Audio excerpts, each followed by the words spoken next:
Seja bem-vindo à família 659, todas as manhãs, 6h59 da manhã. Eu estou aqui com uma palavra bíblica, uma palavra ativacional, para eu e você começar o dia da melhor maneira. Hoje, domingo, dia 26 de fevereiro, agora exatamente 7 horas da manhã, nós estamos começando aí o nosso dia, estamos começando aí o nosso desafio. Hoje é o 4º dia. Nós temos mais 10 dias pela frente. E cada dia nós estamos crescendo em Deus, aprendendo com Deus, mergulhando na palavra, conhecendo a Deus, recebendo o encorajamento do Espírito Santo sobre mim, sobre você, sobre nós, recebendo a graça de Deus sobre nós, nos fortalecendo aqui na palavra, nos fortalecendo aqui no coração na palavra, buscando realmente a Deus de todo o nosso coração, encorajando pessoas também, Aqui há um movimento de pessoas encorajadas pelo Espírito Santo e buscando também encorajar a outros na palavra. E hoje você será encorajado pelo Espírito Santo de Deus. Nós estamos nesse propósito de oração, de jejum, nesses 14 dias, clamando realmente a presença de Deus sobre nós, pedindo ao Senhor para que venha sobre nós, orando, clamando juntos, e com certeza Deus ouvirá a nossa oração, já tem ouvido, como já ministrei o seu coração, assim como Daniel, que dobrou o seu joelho e orou, se consagrou, e Deus depois vem com a resposta dizendo, já no primeiro dia eu já tinha ouvido a sua oração, o anjo do Senhor tinha vindo já trazer a bênção de Daniel, no entanto houve uma resistência espiritual. Sabe por que nós estamos aqui perseverando? Porque sim, há uma resistência espiritual que eu e você precisamos romper. Algumas lutas espirituais, eu sei que aqui a boa parte aqui já são todos praticamente adultos. Algumas lutas espirituais, quem aqui já tem filhos aí? Coloca no comentário, eu tenho filhos. Algumas lutas espirituais que eu e você nós precisamos dobrar nossos joelhos e nós temos que orar e clamar, porque se nós não enfrentarmos essas lutas espirituais, quem enfrentará são os nossos filhos. Quem enfrentará são, se os nossos filhos não enfrentarem, os nossos netos. Então nós precisamos dar um basta a algumas coisas que ainda nós não vencemos. Nós precisamos dar um basta em algumas coisas que estão à beira da nossa porta. Nós precisamos dar um basta, seja na miséria, seja na depressão, seja na angústia, seja na tribulação que a gente tem enfrentado, o Golias que está diante de nós. Não adianta marcar a luta com Golias daqui, faz o seguinte, espera um pouquinho, daqui a pouco meu filho vai vir aí lutar com você. Não, é você que vai enfrentar esse Golias. E eu não estou dizendo que as circunstâncias, as dificuldades, as lutas que você está enfrentando não são fortes, não são grandes ou não são realmente intimidadoras. Eu estou dizendo que você precisa enfrentar essas lutas. Você precisa respirar fundo, clamar pela presença de Deus e você precisa enfrentar. Então sim, você mergulhará em intimidade com Deus. Sim, você, na sua família crescerá, sua família será uma bênção. Sim, você perseverará. Sim, você prosperará. A graça de Deus virá sobre a sua vida. Eu tenho acompanhado aí, feito sempre uma pesquisazinha ali no meu stories. Perguntei de modo geral em que área você precisa ser encorajado. Nas 2 vezes que eu perguntei sobre isso, as 2 vezes a principal resposta foi na minha vida com Deus. Então deixa eu dizer algo para você que está aqui nessa manhã, você que já está junto com a gente. Em nome de Jesus, dê um passo na sua vida com Deus hoje mesmo. Dê esse passo na sua vida com o Senhor, não deixa para amanhã. Nesse momento alinha seu coração com o coração dele. E o segundo ponto em que as pessoas precisam ser encorajadas, segundo as respostas que me deram, é nas emoções. E de fato, nossa sociedade hoje, ela está muito machucada, ela está muito sensível, ela está muito delicada nas suas emoções, ela tem sofrido demais. A angústia, a ansiedade, as aflições têm aumentado, existem as causas disso. No entanto, nós precisamos buscar essa ajuda, nós precisamos buscar. E aí um dos segredos, um dos pontos, aonde nós podemos, dentro de nós, começarmos a resolver, isso aí é uma das coisas que a gente propôs aqui no devocional nesses 14 dias, o encorajamento. E aí eu estou aqui virtualmente aí com você, claro que a gente se sente parente, né? Quem aí já se sente até parente aí do pastor Fernando, parece que nós somos parentes, parece que a gente já se conhece há muito tempo.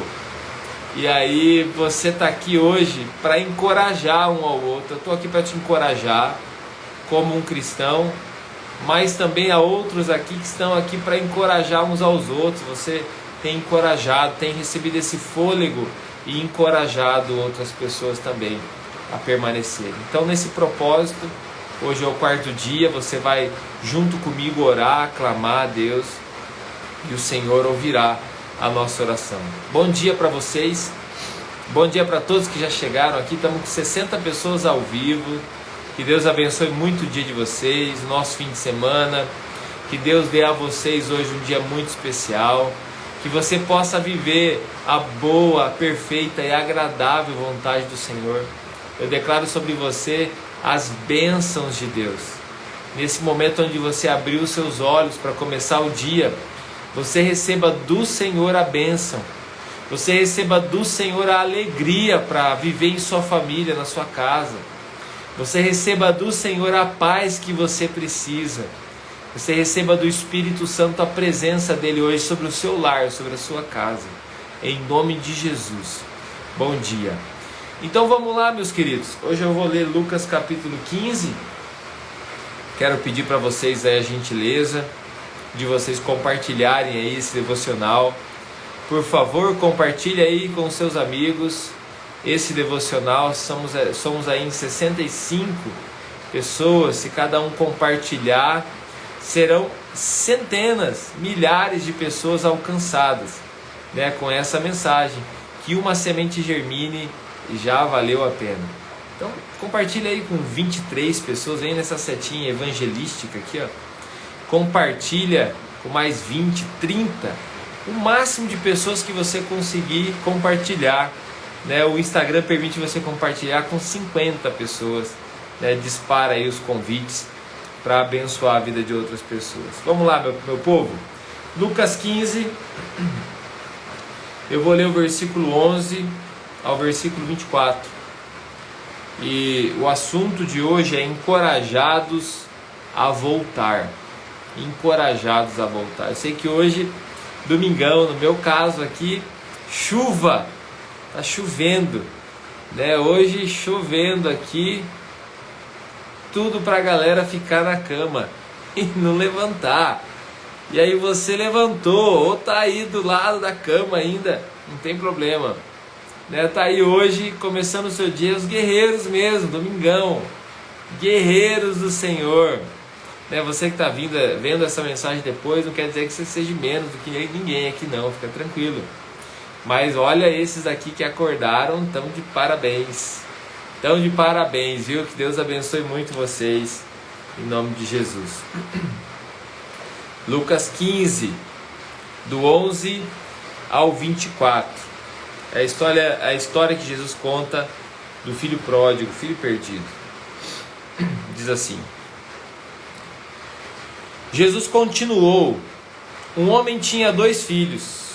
O mais novo disse ao seu pai: Pai, quero a minha parte da herança. Assim ele repartiu sua propriedade entre eles. Não muito tempo depois, o filho mais novo reuniu tudo o que tinha e foi para uma região distante. E lá desperdiçou os seus bens vivendo irresponsavelmente. Depois de ter gasto tudo, houve uma grande fome em toda aquela região, e ele começou a passar necessidade.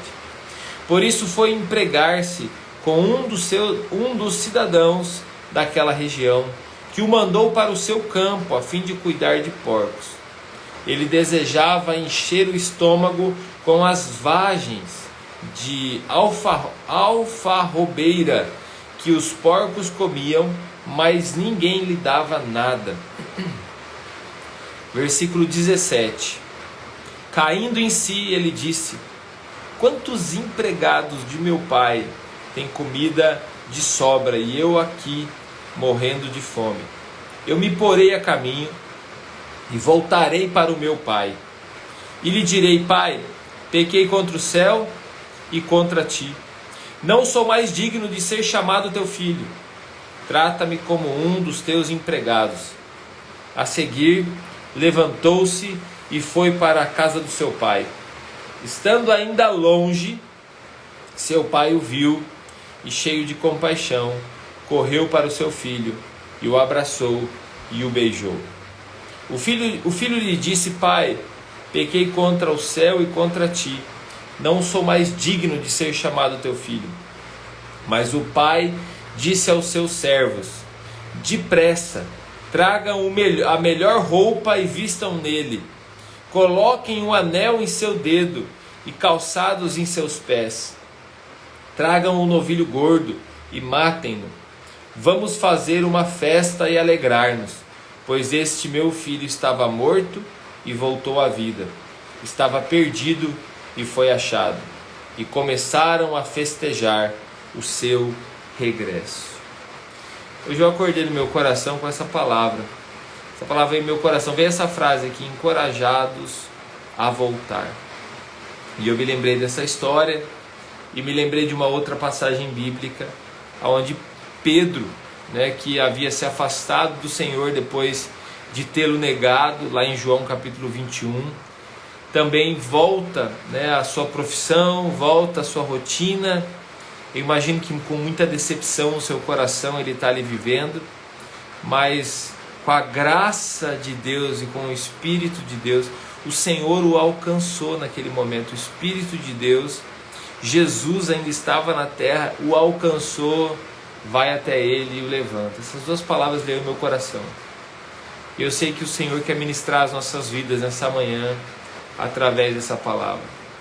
Bom, você conhece a história que Jesus está contando do filho pródigo, e você deve saber que quando o filho ele decide sair de casa e ele pede a herança do pai, antecipadamente, com o pai vivo, ele está naquele momento desonrando o seu pai. Ele está tomando uma decisão de desonra, ele está se afastando do pai moralmente, fisicamente. Ele está se desligando da família. Ele está dizendo assim: eu considero meu pai morto. Eu considero a minha vida agora independente do meu pai. Então, uma decisão muito séria. A história que Jesus conta é uma história que, naquela época, quando uma pessoa ouvia essa história, ele ficaria totalmente decepcionado com esse jovem. Esse jovem já não teria mais solução. Olhando para Pedro também, que se afastou de Jesus, que diante da culpa que ele sentia, se afastou totalmente de Jesus. Pedro também, aos olhos de qualquer mestre, não tinha mais espaço à mesa, junto com aquele líder, no caso Jesus. No entanto, Deus dá uma lição aqui, tanto de liderança, quanto de reino de Deus. Como que é o reino de Deus? O reino de Deus é a base da nossa vida cristã. Nós estamos fundamentados em Cristo. Cristo é o que iniciou, que deu o start no reino de Deus aqui na terra. Ele se tornou visível para nós através de Cristo. Então a gente olha a primeira coisa, esse jovem saindo de casa, e uma pergunta que surge no nosso coração é o seguinte: qual é o motivo desse jovem ter saído de casa? O pai era ruim? Ou então ele gostaria de experimentar coisas novas? Ou ele estava insatisfeito? Qual foi o motivo, será, desse jovem sair de casa? né? Se você se colocar no lugar desse jovem, qual seria o motivo que você sairia de casa? De repente ele brigou com o irmão, né? A Bíblia não fala, nem considera isso importante. Mas vamos conjecturar aqui, vamos pensar junto. Qual será o motivo que esse jovem saiu de casa? Qual foi o motivo que ele deixou a casa do pai? E é lógico que Jesus está contando essa história se referindo ao reino de Deus, que muitas pessoas acabam deixando e se afastando do pai, vão para muito longe. Talvez aqui você ou já foi um fugitivo desse, ou você está sendo um fugitivo desse. Vai para longe, você se afasta, às vezes alguma coisa que você viveu ou na igreja, alguma coisa que você passou, uma decepção, né? Como eu disse para você, isso está claro ali na pesquisa que eu fiz, as pessoas estão sofrendo muito nas suas emoções. Então as pessoas, elas se magoam com muita facilidade, elas se chateiam. Outras pessoas são muito ignorantes e elas acabam magoando os outros também com muita facilidade. O ambiente que nós vivemos hoje é um ambiente emocionalmente muito difícil, muito delicado. Você vê, por exemplo, a geração que vem dos adolescentes, eles são totalmente almáticos, eles são totalmente sensíveis, eles são totalmente diferentes, né, daquilo que as pessoas mais velhas viveram. A Márcia Mardegan está dizendo assim: acho que contaminaram a cabeça dele contra a bondade do pai. Pode ser? Boa essa aí, gostei dessa Márcia Mardegan aí, botando nos comentários. Quem gostou do comentário aí da Márcia Mardegan? Eu gostei. Então, quantas pessoas que acabam se afastando de Deus? Eu vou dizer uma coisa bem clara para você. Uma coisa para você guardar no seu coração. Há uma mensagem hoje que as pessoas são avessas a regras, e elas é uma mensagem oculta que tem se falado até dentro da igreja, que se coloca o próprio cristão contra a própria igreja, dizendo assim, ó, eu não preciso da igreja para ser um cristão. Existe um ponto de verdade aí nessa afirmação, mas existe um abismo de mentira, né, também nessa afirmação. Existe um ponto de verdade, de fato, você precisa entregar a sua vida a Jesus para você ser um cristão. Esse é o ponto de verdade. No entanto, a igreja é extremamente necessária para que você continue a sua vida com Deus. Aprenda uma coisa: você é a igreja, mas jamais será a igreja sozinho. Jamais. Não tem como. A razão é o próprio nome da palavra igreja. A palavra igreja é a palavra eclésia. A palavra eclésia, ela não é no singular, ela é no plural. Ou seja, Jesus, quando fundou a igreja, ele disse: eu edificarei a minha igreja. Ele, naquele momento, ele estava dizendo: a minha igreja não é uma pessoa. Ele mesmo disse: onde estiverem 2 ou 3 reunidos no meu nome, ali eu estarei. Eu sei que algumas pessoas ouvem isso aqui e arrepiam de nervoso, porque às vezes está decepcionado com alguém da igreja, está triste, ou até com a liderança, ou enfim, se sentiu injustiçado. A gente sente demais. A gente sente demais. A gente começa a sentir as coisas demais. E não quer dizer que elas não sejam reais, mas nem sempre elas são verdade. Elas são reais, mas nem sempre elas são verdade. Nós precisamos fortalecer aquilo que nós conhecemos como igreja. Eu sei que há pessoas aqui de diversas denominações, de diversos movimentos, de diversas características cristãs, e a cada um aqui tem um perfil, não é verdade? Até pessoalmente você tem um perfil. Mas a igreja, a melhor definição de igreja não é como as pessoas dizem: a igreja é um hospital. Não, a igreja, ela cura as pessoas, mas ela não é um hospital. A igreja, alguns dizem assim, a igreja é quase um sanatório. Passa perto, mas também não é um sanatório. Sabe o que a igreja é? A igreja, ela é a noiva de Cristo. A igreja, ela é uma família. A melhor definição para a igreja é uma família. Pessoas diferentes convivendo juntas com um propósito único.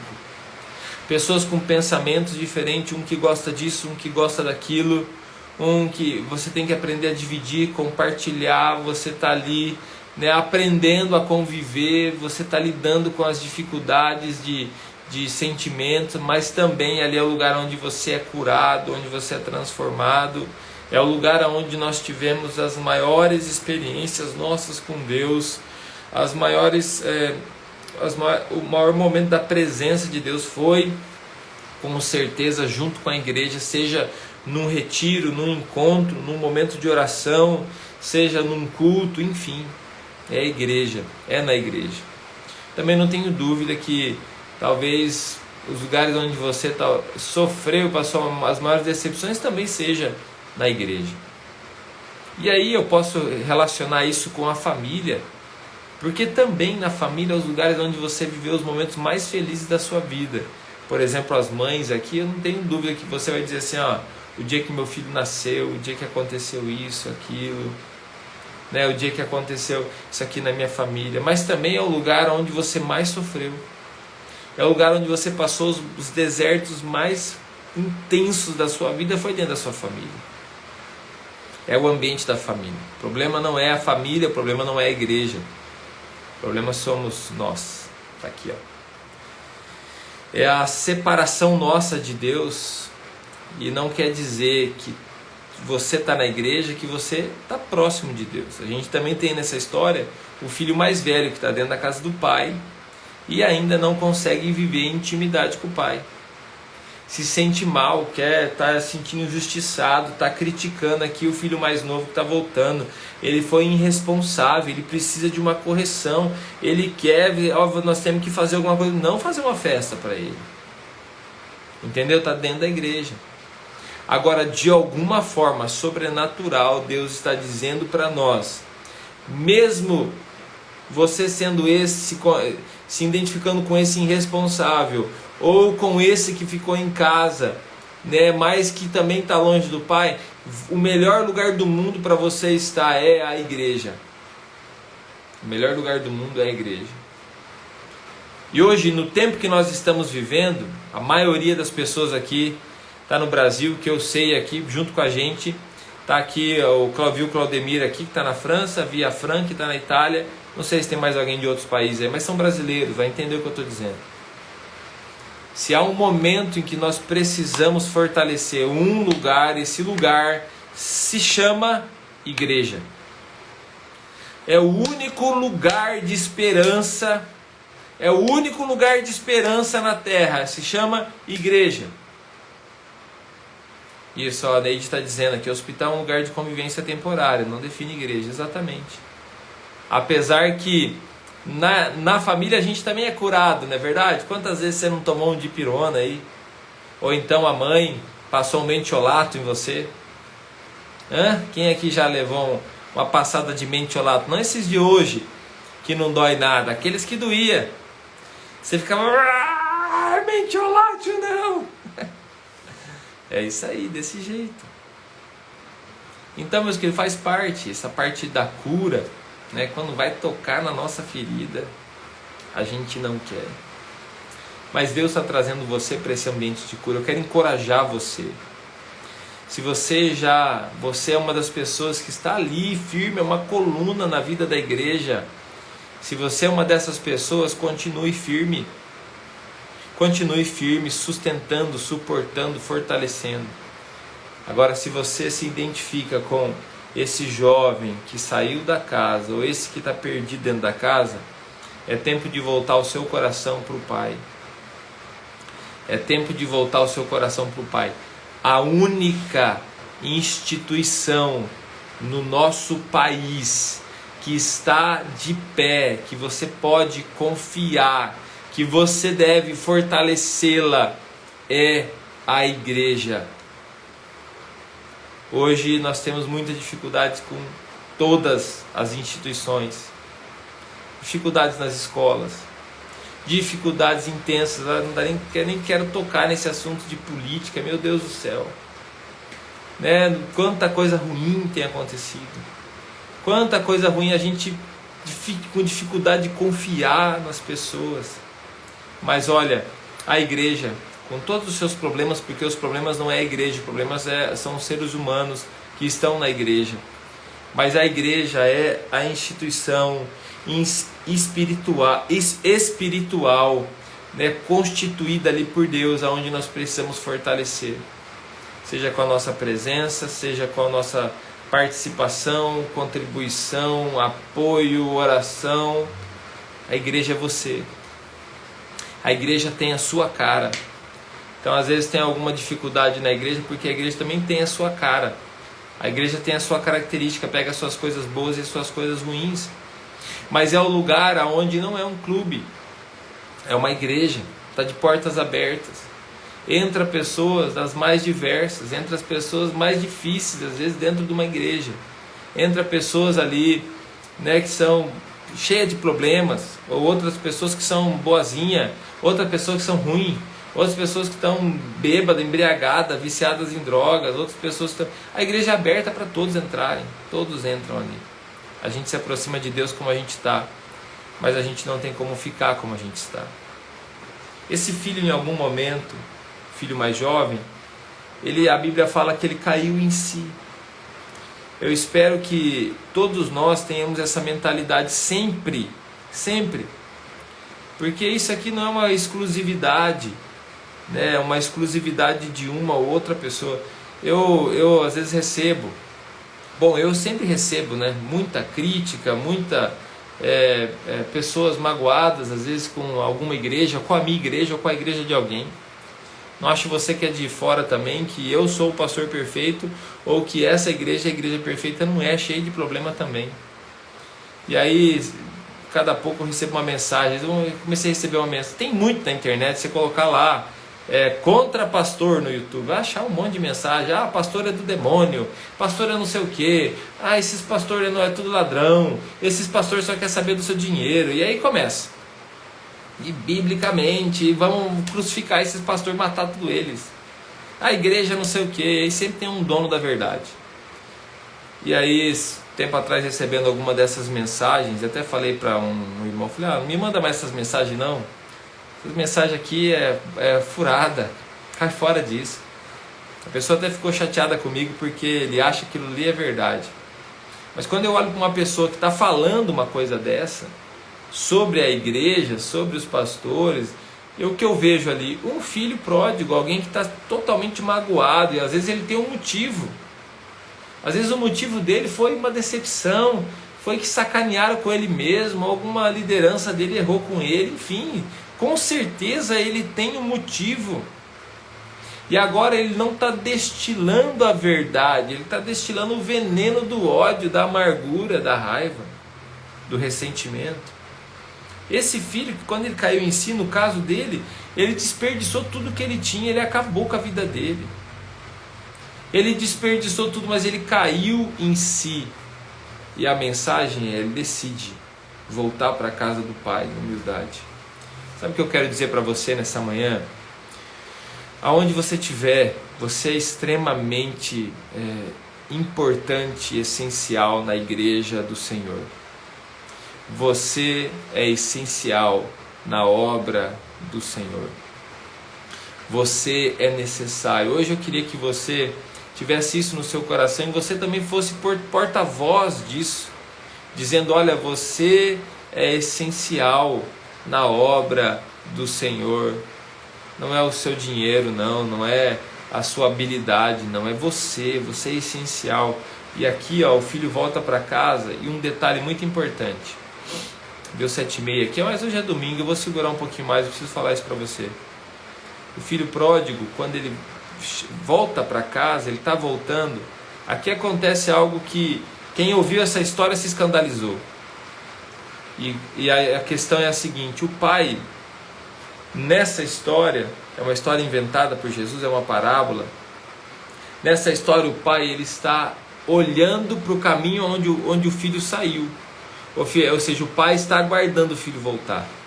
Se fosse antigamente, né, na cultura dessa época, um pai que o filho tivesse saído de casa dessa maneira, ele jamais receberia o filho de volta em casa. Esse filho seria considerado uma pessoa estranha. Então não adiantaria nem voltar para casa, e se voltasse, o pai nem o receberia. Essa é a mensagem. Só que a Bíblia está nos dizendo, Jesus faz questão de enfatizar que o pai estava aguardando o retorno. Ou seja, a atitude desse pai é diferente. Então o pai, ele está aguardando o retorno, ele está ali agindo diante da desonra que ele sentiu, que ele viveu. Ele está agindo com uma atitude de esperança. Que bom se você tiver esse coração também, de agir com uma atitude de esperança diante de um ato de desonra. Diante de um ato de desonra, agir com uma atitude de esperança. E aí esse pai recebe o filho de braços abertos.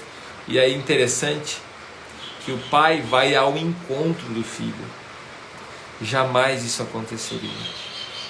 É isso que Jesus fez por nós. Jesus está falando sobre Ele mesmo. Jesus, Ele foi ao nosso encontro. Ele nos encontrou. Ele veio ao nosso encontro. Ele veio até nós para nos salvar. Nesse momento, meu querido, Jesus veio até você, veio até mim.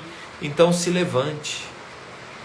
Eu quero encorajar você a voltar ao primeiro amor, a voltar a servir na sua igreja. Encorajar você a ser uma pessoa constante, firme na obra do Senhor. Você é essencial. Para com essa conversa, mas eu adoro a Deus na minha casa, eu sirvo a Deus na minha casa é minha igreja. Não é a igreja, a sua casa é sua família. A igreja de Jesus não é só isso. A igreja de Jesus, ela não está com o portão fechado, com as portas fechadas, aonde só entra ali os seus parentes.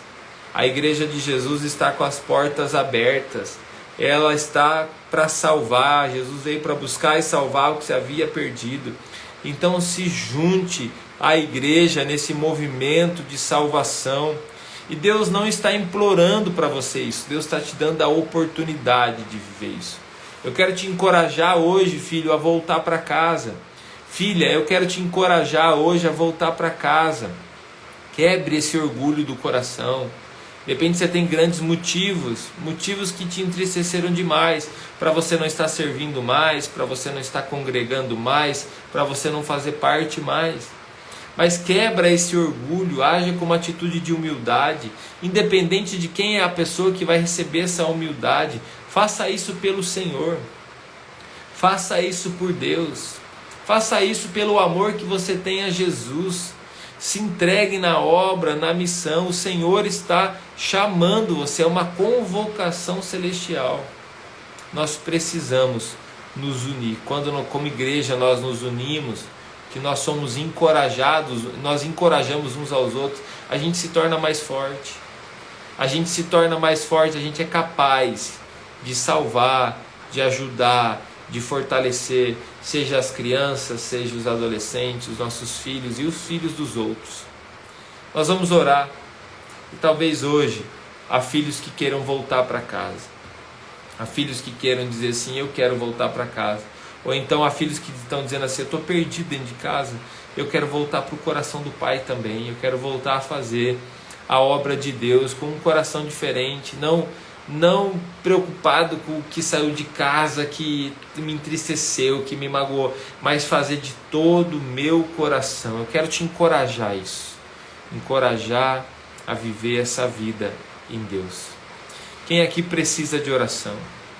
Quem aqui quer dizer assim, eu quero voltar ao primeiro amor, eu quero voltar a servir, eu quero ser uma pessoa encorajadora, eu quero voltar a servir o Senhor, eu quero me entregar a Jesus, eu quero voltar para a igreja de Jesus, eu quero fortalecer a família da fé, eu quero parar de desculpas, eu quero vencer as dificuldades do meu coração, Eu quero vencer as mágoas do meu coração. Eu quero vencer os traumas do meu coração que estão me segurando. Eu quero voltar para a casa do Pai. De repente não teve nada contra ninguém, mas simplesmente você esmoreceu, desanimou, você de repente está sofrendo, né? É tempo de você voltar, de você ser encorajada pelo Espírito Santo. A Carla está dizendo: ontem tive a oportunidade de ministrar para um grupo de mulheres e foi lindo, para a glória de Deus, porque tive a oportunidade de encorajar outras mulheres e falei muito sobre a família 659. Que bênção, Carla. Glória a Deus. A Neide dizendo aqui: evangelizei uma mulher, chegou ao batismo, a família toda se converteram, mas ela ouviu um desigrejado. É isso aí. E os desigrejados, eles estão magoados, estão feridos, eles têm um motivo no coração deles, e às vezes real, né? É isso aí mesmo. Ó, Marilei ontem mandou esse testemunho para mim, o áudio do filho. Realmente uma benção, Marilei. Na hora aqui do devocional, o filho foi um livramento aí de um acidente de carro. É isso aí. A Dai Marina está dizendo aqui: peço oração por um emprego que seja da vontade do Senhor, que Deus, o sonho do Senhor da minha vida, para que eu continue sendo constante na presença de Deus.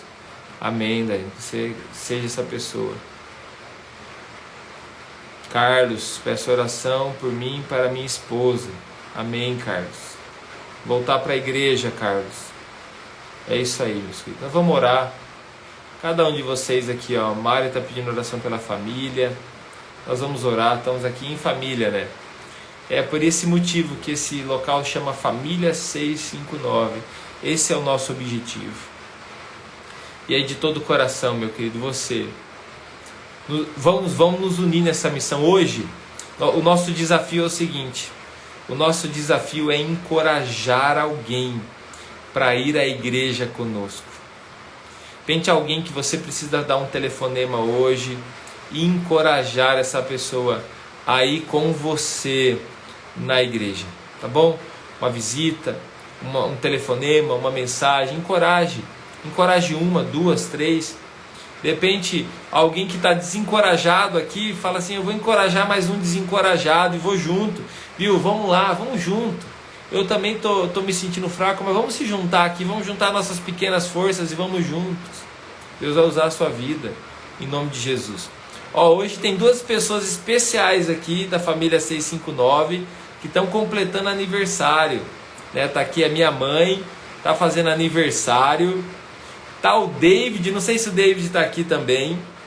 E uma pessoa também muito especial para minha vida, que é meu filho Samuel, né, que faz aniversário junto no mesmo dia que a minha mãe. Meu filho Samuel fazendo 9 anos de idade. Da minha mãe eu não vou falar a idade não, né, já não está contando mais, já não conta, parou de contar, só comemora. Que bênção, né? Vamos orar pela vida deles, cada um deles aí, que bênção. Dá um parabéns para eles aí nos comentários, né? Ivete Mardegan está aí sempre participando com a gente da família 659. Deus abençoe a senhora, mãe, dê muitos anos de vida para a senhora, apesar de eu não estar aí presente, né? Estamos longe, mas a presença de Deus venha sobre a sua vida, te dê um dia muito feliz, muito abençoado, em nome de Jesus, tá bom? E aí também, né, o David, ele tem me ajudado bastante aqui com a família, ele tem preparado aí, ajudado com as artes, organizado algumas coisas. David Vieira, eu acho que ele não deve estar aqui agora pela manhã, mas agradecer a ele também, dar um parabéns para ele, que Deus o abençoe muito. E meu filho Samuel hoje fazendo 9 anos, que coisa boa, 9 anos desse presente na nossa vida, que é a vida do Samuel, tá bom? Depois eu vou publicar uma foto bem bonitinha deles aí, deixa um comentário bem legal lá na foto, depois eu mostro para eles, eles vão ficar muito felizes. Vamos agradecer a Deus e vamos orar pela vida de cada pessoa aqui. Eu já vi os pedidos de vocês, que Deus abençoe muito cada um de vocês em nome de Jesus. Pai, eu quero abençoar a vida dos teus filhos, das suas filhas, libera sobre eles da sua presença, libera sobre eles da sua graça, libera sobre eles o seu amor, Pai. Eu libero uma palavra de cura sobre a vida dos teus filhos, eu libero uma palavra de bênção sobre a casa deles, Pai. Que o Senhor levante, Ele os encoraje nesse dia. Eu declaro um dia abençoado, Pai, um dia repleto da tua presença, um dia repleto do teu amor, Pai. Em nome de Jesus, que hoje filhos voltem para casa, que hoje filhos voltem para o seu coração, para o centro do teu amor, Pai. Eu abençoo a casa, a vida dos teus filhos, em nome de Jesus. Obrigado, Senhor, por cada família que está participando aqui, pelas pessoas que chegaram hoje, pelas pessoas que chegarão nos próximos dias, Pai, e que o Senhor venha encher o nosso coração da Tua presença. Senhor, eu abençoo a vida da minha mãe, Pai, que está completando mais um ano de vida, que o Senhor a abençoe. Eu abençoo, Senhor Deus, a vida do meu filho, Pai, que está completando mais um ano de vida, que o Senhor dê a ele um dia muito abençoado. Eu também abençoo a vida do David, Pai, que tem nos ajudado aqui na família 659, que o Senhor o abençoe grandemente, em nome de Jesus, Pai. Nós louvamos e engrandecemos ao Senhor. Abençoe nossos cultos, Pai, hoje as igrejas estão aqui reunidas, abençoe que haja um avivamento dentro dessas igrejas, para a honra, glória do Teu santo nome, Senhor. Amém, amém, amém. Deus abençoe vocês, tenham um ótimo dia. A gente se vê amanhã, segunda-feira, aqui em peso, 6h59. Vai lá, cumpra o desafio, encoraje alguém aí no culto com você hoje.